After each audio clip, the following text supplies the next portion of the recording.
Hello, welcome to my channel again. It's Ali of the Sand, and I'm Ali, and we've got another Beelzemon deck profile.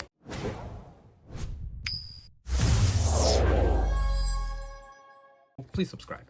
Now, on to the deck profile. The last one, same thing. We got 4 Pokemon. You were so easy to fool. What a bunch of losers. Wow. This is the most important egg. You need 4 of the Pokemon for the most optimal amount of mills. You want to fill the trash as quick as possible. So Pokemon is the best egg. You can play just 4 Pokemon, but I like to play a 5th egg, Demi-Meramon. Again, you always still want this one as your first egg because you do want to start trashing, but occasionally if this is your first egg, it's not the end of the world. You can always just build a tall stack off of it, or try to. I mean, it's not always easy to build a large stack, but it does come up, and we do play more floodgates, like we're playing double Gazi, double Psych. This will be a decent egg, gives us a draw, comes up once in a while, and an extra card once in a while is never a bad thing. That's it for the eggs. Onto the main bulk of the deck. Same thing, it's Impmon and Friends. Lynx, I'm the strongest around. I'm the live bag of cheese of Digimon. And I don't need any help from anyone, anytime, anywhere. It's kind of more geared towards like a rookie rush type of strategy. We start off with 4 of the BT-10 Impmon. Most important Impmon. Impmon? He trashes 3 on deletion, so we're trying to get him to die as often as possible. And we're trying to always mill off the EX2 Impmon. Deep down, you want to be just like me. Which, if you don't know what this one does, when it's milled by the effect of any card other than another copy of itself, it allows you to mill up to 3 cards. It's an optional effect, and it's up to 3 cards. You don't have to mill the entire 3 cards. You can just mill 1 or none. Mill this off of this one, and then mill an additional 3, because if that's also got the Pokemon, then you'll mill another 2, and that puts you essentially at 10 right off the bat. It also has an on-play effect, as well as an inheritable effect. So this is not, well, this is actually the best Impmon to have for the raising area, if you wanted to go tall with a stack. On play, it looks at the top 4 for any Beelzemon or Iron Mako. Hello, this is Class A material, honey. We're playing 1 BT6 Impmon. Comes up because it is an Impmon name, and there are times where you would like to grab not a 3 Musketeers, but a 7 Great Demon Lords from the trash. We're playing 1 Dracmon. He can fetch back any of our 1-cost option cards, which we do play quite a few of, and they're all amazing. We play 2 Gazimon and 2 Psychmon as floodgates. Psychmon is for the Crossheart matchup, primarily, as well as stopping our opponent from dropping Death Xmon if we, at the time, are going kind of wide. We're gonna leave ourselves in a wide, in a position where we have a wide board. We have double Gazimon. Gazimon! On the evil scale of 1 to 10, 10 being bad, these Digimon are 12! Mainly for the loop deck, as well as, I mean, pretty much every deck in the meta at the moment is trying to do some sort of memory manipulation or memory shenanigans, realistically. So, on to the level 4s. We're playing 2 Dobermon. Dobermon is an amazing card. He's very similar to the BT-2 Impmon. On deletion, he trashes 3 cards. And then afterwards, we can select any purple Tamer or Digimon card and add it to our hand, which includes himself. So you can swing Dobermon into security, he dies, mill top 3, and then you just grab back your Dobermon. But yeah, we got 2 Dobermon. Amazing card, he's from EX2. We're playing 4 of the Wizardmon now. Honestly, Wizardmon is essentially the main climb tool we want. There's not really any other level 4 we want to use for our stacks. Like, we plan to ever go into an actual stack for any reason. Like, even if we go into, like, the BT-10 Balmon, we still would probably want this guy, because this allows us to, I guess, not deck out as fast, since we're now using a card from hand to substitute a card from deck, essentially. And 1 Ginkakumon promote. We were playing Loemon at one point or another, but Loemon's only okay. I mean, actually, no, Loemon's terrible. You always need to tap your Tamers, so your Tamers are never going to be in a position where you can evolve over them and attack for game.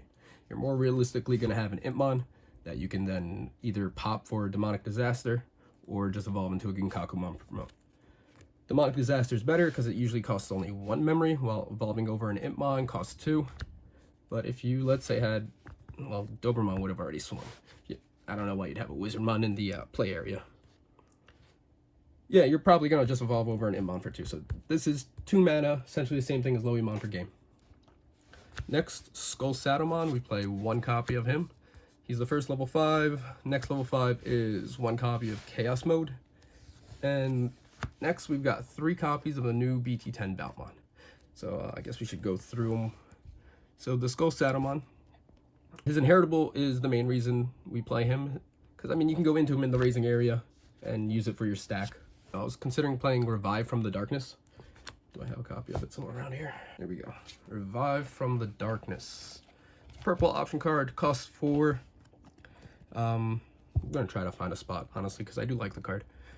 There are situations where I could play this, because this is an X then Y effect, so it's similar to Calling from the Darkness, where you don't actually need to resolve the first part of the effect to resolve the second part. So delete one of your purple Digimon. If I don't have a Digimon in play, I just skip that portion, and then I just move on to the then. Then, comma, you may play, it's X, then Y. So it's not X to Y, it's X, then Y. So I think this is a very useful card. Fortunately, the security effect is nothing. Just adds it to your hand, which guarantees that I can then use it. And I can use it to, combo with Beelzemon if I'm in a position where I have over 3 memory. But most of the time, I can see it as just a way to put a level 5 on board. If it survives, I mean, typically you'd probably cast back the Beelzemon, since on deletion, if you have 10 or more cards in your trash, you get to play a Beelzemon from your trash without paying its memory cost. Amazing card. And yeah, so we could always use Revive from Darkness, bring back this guy, and he'll just sit on board. And if he pops, can you focus? If he gets popped, we get a Beelzemon. And it also allows us to possibly get another level 5, and if it survives long enough, we can just evolve over it. But I'd have to figure out what I'd cut for it, though, because at the moment it's kind of hard. I don't know, I could let me know in the comments if you guys have any decent ideas on what to cut. But that's it for the level 5s. We just play 5 of them: 3 Beelzemon, 1 Skull Sata, and the Chaos Mode. As for the level 6s, we play, this is my true form. The name's Beelzemon. One of the BT-10 Beelzemon. First line of text is completely irrelevant. We do not play any cross hearts that are level 5, but we do play a bunch of purple cards. You can just hard cast them as well as Digivolve into them to get this effect. You trash the top 3 cards.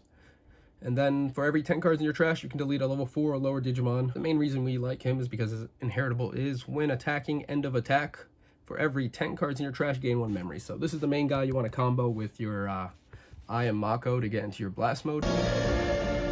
After that, we've got 2 of the BT-2 Beelzemon. This is the one that if you've got 10 in trash, you can evolve over any Impmon. Pretty much a staple. As well as the EX2 Beelzemon. EX2 one, which is when he's milled, you get to target any Impmon in your trash. And he also has a very strong effect when attacking. Like when you Digivolve or when you attack.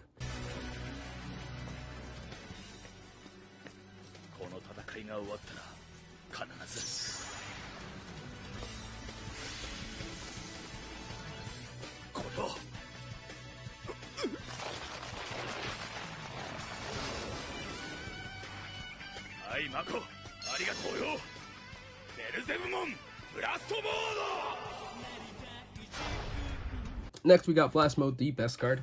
Blast Mode is a level 7, evolves for 6 over our purple, but we can evolve into him cheaper from the trash with Iron Mako. Blast Mode, when you evolve into him, he pops everything that is the highest level.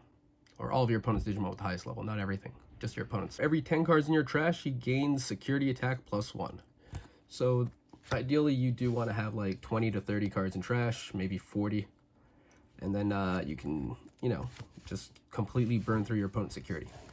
Usually, I mean, even with just security attack +2, that's his normal attack +2, so that's 3. So you're checking 3 with 1 dude. Pretty strong. I mean, usually your opponent, by the time you get into him, you've already done 1 to 2 damage with an Impmon. For the next level 7, we play 1 Death Xmon. It's very useful. I mean, there's a lot of times where it comes up. You can play him. Like, a well-timed Death Xmon is very detrimental. I mean, it can swing the game in your favor, even from a losing position on. Now, with those Digimon out of the way, we can move on to the Tamers and the option cards. Yeah, well, I just wanted you guys to meet my tamers. Ai and Mako. We've got 3 Iron Mako. I've been trying to find a spot for a 4th one, but like it's very important, but at the same time, having too many doesn't really do much. For the option cards, we've got 1 Demonic Disaster. It's a target for Dracmon. It's also a way to, you know, go for game after we've cleared the security. We usually have like a straggler. So we can pop one of those Impmons that just came into play or have already swung or something. And we just pop that, untap somebody, and then swing for game when they've got no security.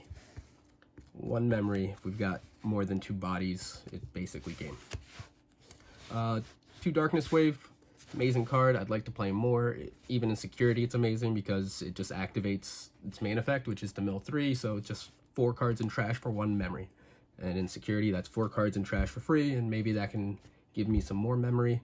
Because if I hit like the Death Slingers or Wizardmons, that could just, you know, completely swing the game in my favor during my opponent's turn.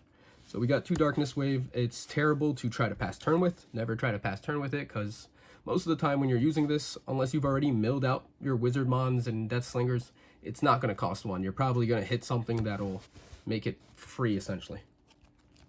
We got 2 Jack Raids. We've got 3 Calling from the Darkness, probably the best card in purple at the moment. You just, essentially, if you got nothing on board, you can play it and you don't have to delete a dude. And even if you got a dude on board, you kind of want to delete half your dudes. Like, we play multiple on-deletion effects that we do want to proc. So, like, we want to pop our Dobermons, we want to pop our Balmons, our Impmons, so even if we are forced to actually have to sacrifice a card to resolve an effect, it's not that big of a deal. But, again, like I said, it's a X then Y, so if we can't resolve the deletion, you know, delete one of our dudes, we can still resolve the grab back 2 purple Digimon from the trash. So, this card's a staple. Even similar to Revive from the Darkness, its security effect is to just add it to hand, but in hand, this is more powerful. I mean, this only costs 1 memory, so typically, even after you play this, it's still your turn. So you should be able to, you know, at least do something else after playing Calling from the Darkness. While Revive from the Darkness, I feel like a lot of the time it's going to basically pass over turn. And then for our final 3 cards, we've got Death Slinger. 3 Death Slinger. I'd like to play a 4th because it's got such a great effect all the time. That's it for the deck profile. Thank you guys again. Please subscribe. Ah, what good are friends? You run around being all cute and friendly, and what's that done for? Bada boom! Ah, fight back, you cowards! I guess my firepower's just too much for you, huh? I'll have to wreak havoc elsewhere. Apparently not.